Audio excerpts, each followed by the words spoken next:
Hello, everybody, and welcome in this new episode of podcast of Language Exchange. Today is a beautiful day in Italy, 11 a.m. in the morning, still at home, of course. And I honestly remind How you. dare you? How dare you waking me up like this? How dare you? I wanted to sleep. I'm so sorry, Dom, and this is the first podcast that we do together. And for this, we have our beautiful guest. Dom, who is the guest of the day? Today we have David in the call. Hello, David. How are you? Hey, thank you so much for having me. This is a bit spontaneous, but it's good to be here. Good to be with you guys. Thank you so much for being here. Well, David is an English teacher in Japan right now, right? Kind of. I mean, I am in Japan. I am an English teacher, but that's not what I do in Japan for work. Okay, what do you do for work in Japan? Okay, so I used to be an English teacher, but right now I work at a car company, car retail, sales and distribution company, and I work at their business development department. Oh, that sounds so cool. So I want to know more about you. How did you get in Japan? I mean, like, who moved you in Japan? Where did you used to live? And what it meant for you to be an English teacher. And I also read from your Instagram profile, which we're gonna link down below this video. This is not your first language, of course. So you became a fluency coach and an English teacher. What it means exactly to be an English teacher of the language, which is not yours, and mostly what it means to be a fluency coach. Cool. Where should I start? That was like a broad question. Yeah, start whatever you like. Okay. Okay. So let's start with how I got into it. So I grew up in Brunei. I was born in Brunei. I'm Indian. And I grew up my whole life speaking English from as long back as I can remember. But so I mean, English is my first language. It's the language that I'm most proficient in. I speak it better than anything else. But the reason why I've made it a point to write that I'm not a native speaker on all of my marketing channels is because it is something that it's my purple cow. It's what sets me apart from everybody else out there who's in the same niche. And there's a book called The Purple Cow by I can't remember what the name of the guy is. Seth Godin. If you're into marketing and branding and stuff, definitely worth a read. So, like a lot of people, the way the industry is right now is that students want to learn from a native, and learning from the native English teacher is the holy grail of English teachers, and that may have made sense at one time. But I don't think that's the case anymore. English is an international language. It's used all over the world. It's not restricted to just the United States and the UK. And so I wanted to kind of play on that a little bit and challenge the status quo, the stereotypes and the perceptions that people have of what a quality English teacher is, and also what it means to be an English speaker. So that's kind of why I flaunt that a lot and play it up for what it is. It doesn't mean a whole lot to me, but I use that a lot because I know that it means something to my audience. Yeah, that's pretty much what we do and what we tried to do in the past. Like, from my personal experience, I started learning English in 2014 with an American friend of mine. And at the beginning, I was saying, like, I need to do this for my future. I need to do this for things that I like to do and for traveling as well. So it's a very important thing to do for yourself and for the people around you, because when I started being fluent in English, that was the perfect period when we created Language Exchange together, me and Francesco, to allow people to get in the group and find more natives they could practice the language with. Yeah, for sure. I love what you guys are doing, and I love that neither of you are native English speakers. I don't think that should matter. It shouldn't stop anyone from pursuing it, teaching English or doing something that's related to it. I don't think it's a big deal to not be a native, and I love what you guys are doing. Thank you so much, David. I've a couple of questions about your social network activities, and mostly it is about I've seen lots of your Instagram posts, and so when did you decide to start posting on Instagram? And I also want to ask you, is that your main social networks about advertising yourself, advertising what you do? And the second question is, are you still a private teacher? And has the corona changed the situation? So about using online platforms for teaching, is it better to teach online or is it better to teach face to face? What is better for you? And about the platforms for sure. Yeah, so I said I was an English teacher here in Japan when I first came here. And probably going back a little bit before that, okay, so I started Instagram in 2018, and I was still in university at the time. I did mechanical engineering, and I was in my final semester when I started teaching online. And I already had some teaching experience at that point, so it's kind of complicated. So I moved. I said I was born in Brunei. I went to Australia for my first degree, then came to Japan once for a year and a half, taught English as a full-time job, then went to Malaysia for my second degree, was there for 4 years, and in my last semester there, I decided I wanted to go back to teaching. So I started teaching online because I was in Malaysia, and I was a student, and it was just going to fit really well with my study schedule and all of that. So when I was teaching online, I was teaching on a website called italki. One of my first students was the student from Russia, and she was really active on Instagram. She used it more than anything else, and I was already posting a couple of videos on YouTube. I just had some lessons that I thought would be useful for my online students, stuff that would come up all the time. And she said that, hey, you should post on Instagram because it's more popular than YouTube. I use it more than YouTube. So I didn't think much of it. I'd never used Instagram up to that point. I tried it for a little bit, and then I kind of didn't touch it for years. So I opened up my old profile. I logged back in, and then I just started posting like English videos. And I put no effort into it. Just I was holding my phone out in front of my face, shaking all over the place, no microphone, nothing, and I started posting, and then I realized that it was catching on. I was getting a lot of positive feedback, and I thought, wow, if people want to see more of this, if this is helping people, I'm going to keep doing it.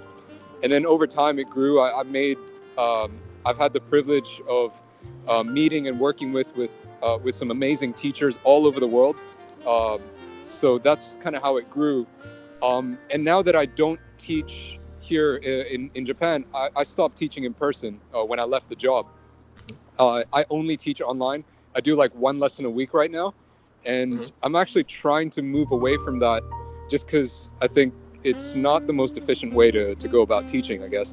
I can teach one student at a time in an hour if I teach online. But if I go into online courses, then I can create a course once, and then that can get viewed over and over again by hundreds of people. So I think in terms of how many people I can reach in a given amount of time for a given amount of effort, I'm kind of trying to move away from online lessons and move into online courses. So that pretty much hasn't changed your experience with teaching English, because basically with coronavirus, what happens is that you can't meet at the same point, as many people cannot join like a lesson altogether in like a classroom. So basically what you did is just online, and hasn't actually changed the way that you teach English online, right? Exactly, yeah. I actually did a live just last night with another English teacher. He runs a school, and he teaches face-to-face in Iran. But he was telling me about, because the situation with the virus is really bad in Iran. So he was telling me about how he's stopped teaching face-to-face, but he's now doing more lessons online. So like the same students that he would teach face-to-face, he's now teaching them online. So yeah. Yeah, that is the beauty of the internet, because till right now, so many people used to, kind of they have this way to criticize how the internet has changed our lives. But we come to the point that in these situations, we find so many new and good opportunities to use the internet. The way that we use the internet has changed our lives so much So it's one of the opportunities that we get at this point in this terrible situations that we have around the world, to use the internet in a proper way and in a productive way as well. Absolutely. Yeah, absolutely. Okay, thank you, David. Another question for you. I know I'm stressing you out. You're going back from work, and which is about your lifestyle. We're going to talk about your background in a second moment, but I want to know what is going to Japan and live in this kind of. I suppose Indian and Japanese lifestyle are so different. And so, what is your kind of lifestyle in Japan? How did you find out it was your place? And if you have any suggestions for people that wants to travel all around the world, or mostly going to Japan just for visit or for work, your suggestion, your tips and tricks, listening. Yeah. Whoa. Okay. Oh man, this is what I could share. So Very long question again. Okay. So yeah, look, Japan is an awesome place to visit. Well, not for everybody. You either come here and you love it or you hate it. It's gonna be one of those extremes. So for me, I'm kind of on the fence actually. What's to love about Japan? It's safe. It's safer than any other place that I've been. I'm talking like you can drop your keys, your phone, your wallet anywhere on the street. You come back a day later and you'll find it with everything still in it. Wow, beautiful. And that's the norm. That's what people expect here. In fact, people would be surprised if you went back to the same spot and you were unable to find it, or if you were unable to find it at the nearby police box or something. So that's just how safe it is here. And there's like this funny story I tell all the time about people's perception of safety and danger. So when I was teaching here, students would say to me, "Hey, David, you shouldn't go to that part of town, like that particular suburb, and it's really dangerous. It's a dangerous part of town." And I'd say, "Wow!" And of course, as a teacher, I'd try to elicit more out of them, try to get them to explain and talk more. And I'd say, "So why is it dangerous? Like, what could happen if you go there?" And they'd say, "Well, if you're walking down the street, some stranger might try and talk to you." And I'd want to throw my pen at him. I'd say, "Listen, where I come from, when you say that a certain part of town is dangerous, that means you could get stabbed." Yeah, exactly. Not somebody's going to talk to you. Wow. So if this person comes to Italy, then it's going to get like, "Oh my God, this is terrible. This is..." Yeah, exactly. So, but as for how to actually get here, I mean, of course, you could come here as a tourist, but as you guys might know, if you're a travel, if you're somebody who's well traveled to begin with, you know that living in a country and experiencing that is different to going there as a tourist, right? Yeah. So when you do come and live in Japan, what the things that you might enjoy would be the food, how polite and well-mannered everyone is, how clean it is, and how convenient everything is. Like everything is well organized, to the T. Trains will arrive like to the second on time, and they'll leave to the second on time. If it's supposed to leave at 53, the second hand ticks past that number 12, and the doors close, and that's when it leaves. So things like that. If you're into that, you're gonna appreciate it. If you're living and working here, what you're not gonna like so much is the work culture. The one thing that I feel that Japan is really lagging behind on is ethical and fair treatment of employees. As a culture, I think they're way behind on that compared to the rest of the developed world. Okay, what do you mean by that? If I can ask. So take for example where I work. It's a typical Japanese company, and the norm is that we work 6 days a week. Okay. I mean, it's supposedly 5 days a week, plus public holidays, but everywhere else in the world, a public holiday is a holiday, right? It's not a replacement for your weekends, right? Yeah. But the company where I work, if we have like a couple of public holidays on any given month, we would have to end up working a couple of Saturdays that month. to make up for the public holidays where we didn't work. Okay, makes sense. Okay, the norms are pretty different, and probably because the way of productivity is way different than any other standards from all over the world. I mean, the average of production in there is way different than all over the world. That may be the reason why they don't adapt to the rest. I think honestly China is the same. Talking to a couple Chinese students that are currently working, they could say the same about, mostly in China they have a problem about working hours. There are people in some companies that used to work about 15 to 16 hours a day, and that's insane because the working conditions are not the same as all over the world, because production is needed and there are lots of people and they all must work. But this is sort of a culture thing for themselves. They know it is like that and they sometimes passively accept it. But yeah, sometimes it's just like a matter of taking too much care about the economy instead of the health of the employees. That's kind of a big thing as well. It's kind of everybody's used to doing what everyone else is doing to kind of keep the harmony, you know, like do what's just kind of go follow the crowd, don't ask questions, do as you're told, kind of thing. And it is a very hierarchical society. There's a very clear reluctance from people to question authority just because they don't want to overstep their place in that hierarchy.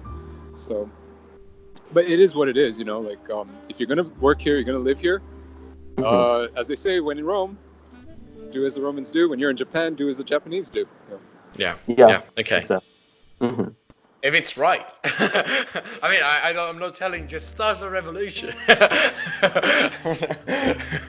I'm not telling to take your army and go and fight evil.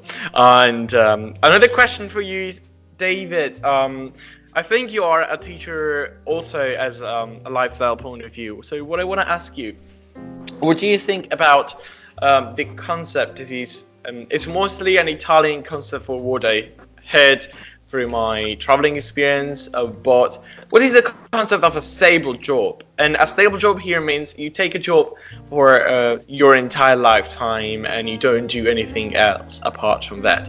What is your point of view about working for the same job for your entire life? Or is it better to have a fulfilled life, a complete life, to experience different things all around the world? What is your perspective about that? Do you mean for me personally, or personally? I think other people should be pursuing. Both of them. Okay. Okay. I think my answer to both would be the same. You should do what gives you fulfillment, and satisfaction.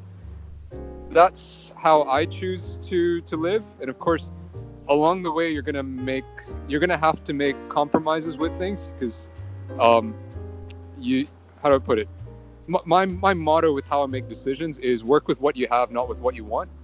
So you might have certain goals, certain aspirations as ideals, and then there's going to be, I guess, a cost or a process of how you can make that happen, and that might not be realistic. Or it might require you to make compromises elsewhere. So instead of kind of insisting that you have your cake and eat it. You work with what you have, not with what you want. And when you need to make compromises, you gotta do that. And as for whether or not it's good or bad to, get a job and stick with that job for your entire career, it depends on what's important to the person, to the individual.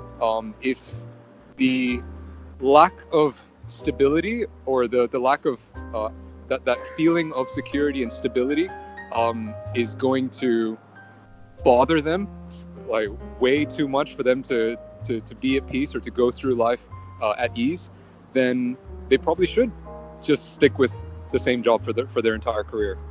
But if the person's willing to take risks and then by all means they should go ahead and try new things. So basically saying that it depends on the kind of person that you meet. If you meet a person that is just willing to take the risk and go out and face the situation in a different way than what a normal person would do. Like, all the people are different than each other. You can find a person that likes that kind of lifestyle and the other one that doesn't. But the most important thing, I think, is not to criticize the way of life that other people have. And you do the same when you visit another country, for example. If you go to another country that you have different customs, you don't need to necessarily criticize. It's just different. It's not wrong. It's not right. It's just different. That's what I think. Yeah. If I may just share an example, right? Like with how I left my previous job and joined the one I'm doing now. When I was a teacher, I was working like where I get paid for each lesson that I teach. So if I was to not get any bookings for a given day, I wouldn't get paid for that day's work. I'd just be sitting at the school, like, twiddling my thumbs. But I mean, the bookings were good, and I was getting plenty of bookings, and I was happy with the amount of money I was making. But here in Japan, that doesn't count as a stable salary, right? Because it can be subject, it can fluctuate, and it did. It can change. But it was consistent enough for me, right? Mm-hmm. But if I was to go to a bank and try to apply for a loan or apply for a credit card, I wouldn't get approved here in Japan. Yeah, and understandable. That's just how strict they are here with credit cards, right? So in order to qualify for a credit card or a loan, I had to be in a full-time job with a fixed salary. And so when I got this offer for where I'm working now, even though the money was less, kind of those other benefits, those other trade-offs, ended up making it worthwhile. So that's why I agreed to take a smaller monthly pay for being able to get a credit card. Yeah. About culture in Japan, do you know Japanese? And that's a serious question because is it important to adapt and know the language of the place you're living in? Absolutely, man. You're fluent in Japanese. Can you say something, please?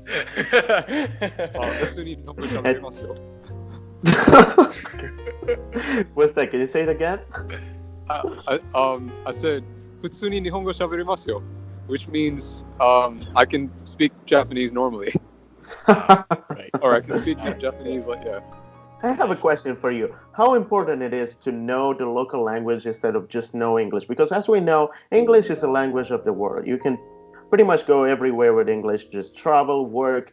But how important it is to live in a place and speak the local language? Is it important to know it, or is just you could just stick with English and just live an everyday life, just as everybody else? So there are going to be different opinions about this, but in my experience, it just depends on where you are. Because the way I see it, right, language is just a tool for communication. It's a tool for messages to be sent to another person for them to understand it. Mm-hmm. And if you're in a place where everybody understands English, even if it's not the national language or the official language, you don't need to learn the local language. You can get by with just English. Malaysia's like that. The official national language is Malay. Which I do speak because I grew up in Brunei, and the national language of Brunei is Malay too. No, but, nice. In Malaysia, you don't need to know Malay. You can get through life comfortably with just English, and you can communicate with most people you meet. But here in Japan, it's not quite like that. Very few people here speak English, and in fact, you can't even get through mundane daily tasks without using Japanese. So for anybody who's planning to come here, even on a holiday, it's worthwhile taking some Japanese lessons before you come.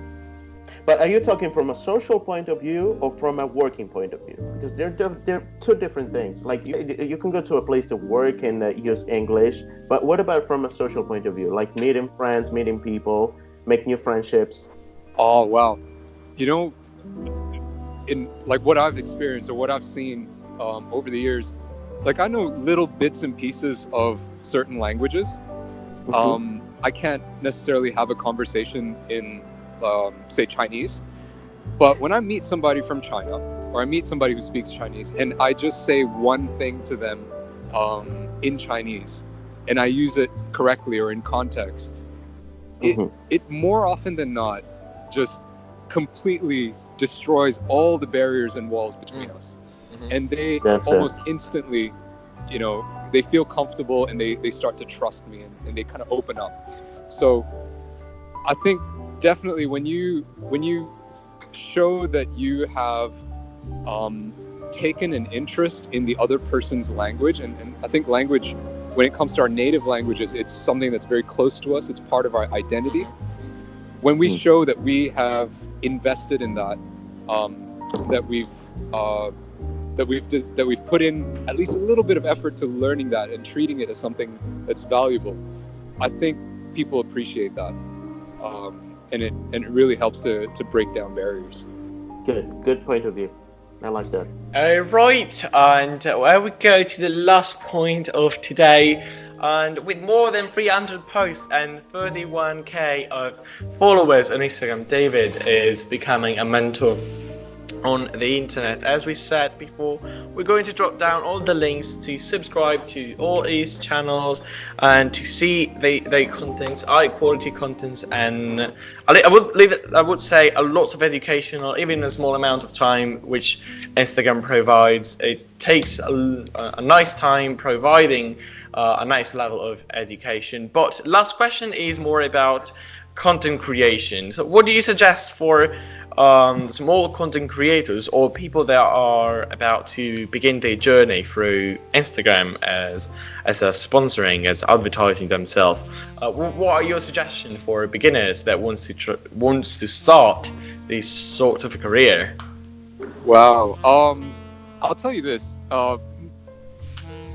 My own Instagram journey, being on Instagram with as many followers as I have, it's actually not that lucrative.